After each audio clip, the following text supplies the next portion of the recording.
ஒரு நாள் அவர் திரளான ஜனங்களைக் கண்டு மலையின் மேல் ஏறினார். அங்கு அவர் செய்த போதனை மிகவும் அற்புதமானது.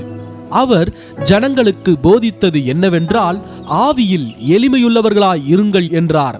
சாந்த குணத்தோடும் நீதியின் மேல் பசிதாகத்தோடும் இரக்கமுள்ளவர்களாயும் இருதயத்தில் சுத்தமுள்ளவர்களாயும் இருங்கள் என்று சொன்னார். சமாதானம் பண்ணுங்கள், நீதி நிமித்தம் துன்பப்பட்டால் நீங்கள் பாக்கியவான்களாய் இருப்பீர்கள் என்று இயேசு அவர்களுக்கு போதனை செய்தார். அதன் பின்பு இயேசு அநேக காரியங்களை கற்பித்தார். ஒரு விளக்கு எப்படி ஒரு வீட்டிற்கு வெளிச்சம் கொடுக்கிறதோ அதேபோல் தேவனுடைய பிள்ளைகளும் வெளிச்சம் கொடுக்கிறார்கள் என்றார். ஒரு இருண்ட அறையிலே ஒரு விளக்கு எவ்வளவு வித்தியாசத்தை ஏற்படுத்துகிறது!